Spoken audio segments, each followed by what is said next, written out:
नमस्कार। आज हम भारत में शराब की खपत और उससे जुड़े कई जटिल मुद्दों पर एक गहरी चर्चा कर रहे हैं।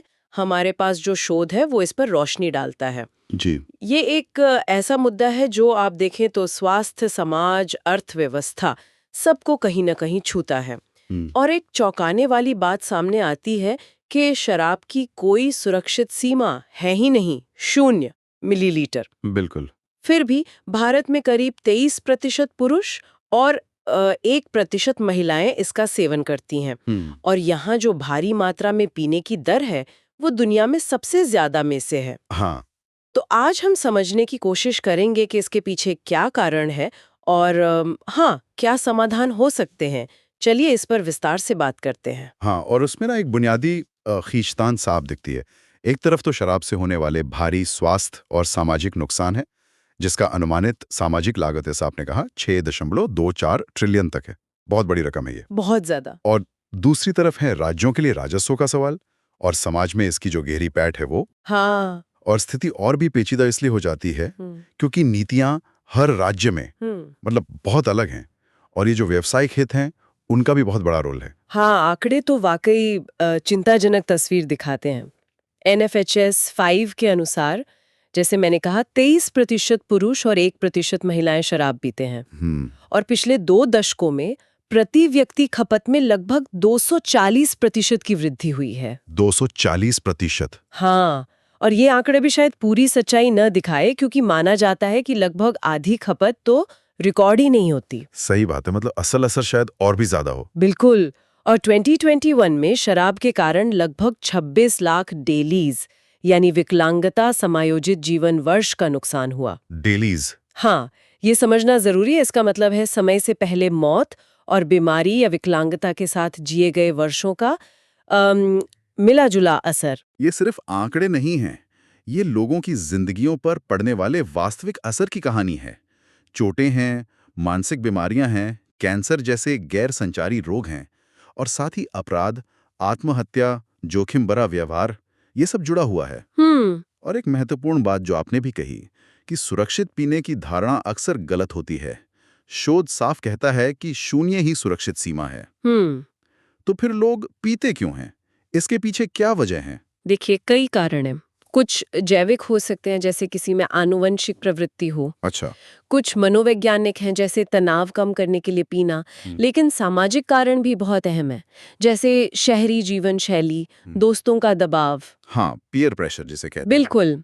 और मीडिया में जिस तरह इसे ग्लैमरस दिखाया जाता है, वो सब इसे सामान्य बना रहा है। और इसमें व्यावसायिक कारक तो बहुत ही शक्तिशाली हैं। हाँ, ये व्यावसायिक कारक, इस पर थोड़ी और बात करते हैं। ये कैसे काम करते हैं? देखिए, नए-नए उत्पाद आ रहे हैं, जैसे फलों के स्वाद वाली शराब। हाँ, हाँ। फिर वो सरोगेट विज्ञापन होते हैं। हाँ। सोडा या पानी के नाम पे शराब का प्रचार। अच्छा, वो छद्म विज्ञापन। हाँ, फिर हैप्पी आवर्स, सोशल मीडिया के एल्गोरिथम जो आपको टारगेट करते हैं, रिहायशी इलाकों में दुकानें खोलना, आकर्षक पैकेजिंग। और कीमतें तय करने के तरीके, कीमतें कैसे? जैसे गांव के लिए सस्ती देसी शराब IMIL उपलब्ध कराना, और शहरों में लोगों की खरीदने की क्षमता बढ़ रही है तो वहां उस हिसाब से मार्केटिंग।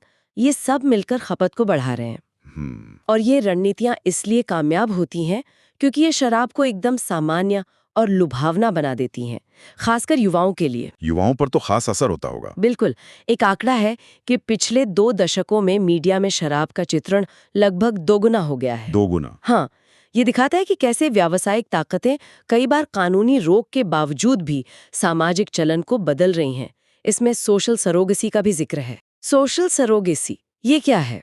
मतलब जब इन्फ्लुएंसर्स सीधे शराब का विज्ञापन नहीं करते, पर अपनी लाइफस्टाइल पोस्ट में उसे इस तरह शामिल करते हैं कि वो आकर्षक लगे, बिना सीधे कहे। अच्छा, हाँ, ये तो बहुत होता है आजकल। बिल्कुल। तो ये तो हुई वजह। अब अगर नीतियों की बात करें तो भारत में शराब पर नियंत्रण राज्यों का विषय है। जी हाँ, ये राज्य सूची में आता है। इसी वजह से नीतियों में इतना फर्क है।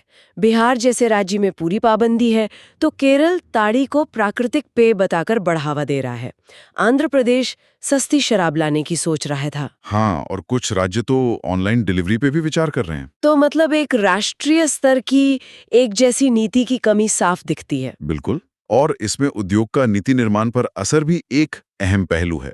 अक्सर राजस्व का हवाला देकर कड़े नियमों का विरोध किया जाता है। हाँ, राजस्व तो राज्यों के लिए बहुत जरूरी है। जरूरी है, लेकिन संतुलन बनाना होगा।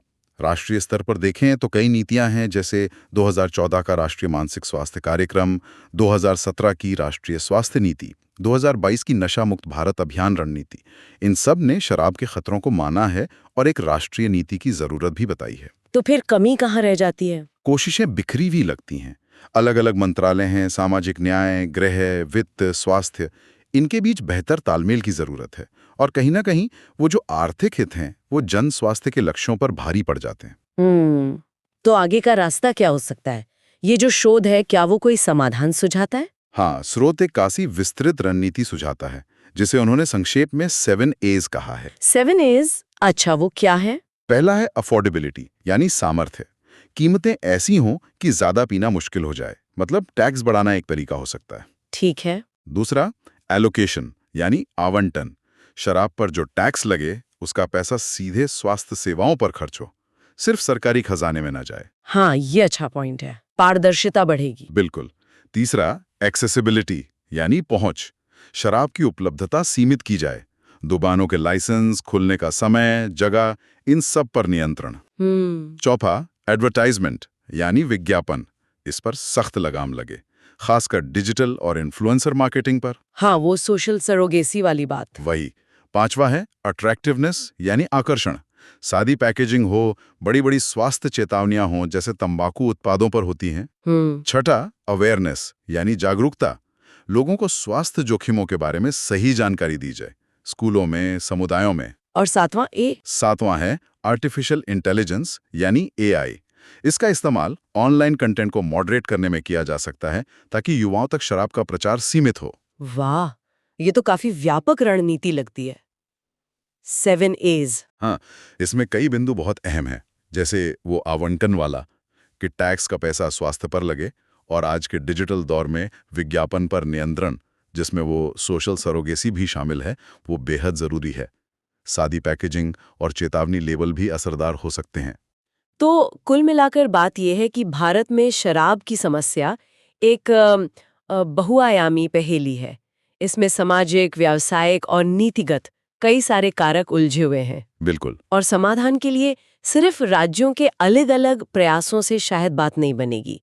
एक एकीकृत, सबूतों पर आधारित राष्ट्रीय नजरिए की जरूरत है, जो कमाई से ज्यादा रोकथाम को महत्व दे। हाँ, और यही एक सोचने वाली बात सामने आती है। एक विचारणीय बिंदु, ये देखते हुए कि शराब से मिलने वाला राजस्व राज्यों के लिए कितना जरूरी है और डिजिटल दुनिया में व्यावसायिक प्रभाव कितना शक्तिशाली है। तो शराब नियंत्रण में मुनाफे की जगह जन स्वास्थ्य को प्राथमिकता देने के लिए आखिर सामाजिक सोच में या शायद राजनीतिक इच्छा शक्ति में किस तरह के बुनियादी बदलाव की जरूरत होगी, ये एक बड़ा सवाल है।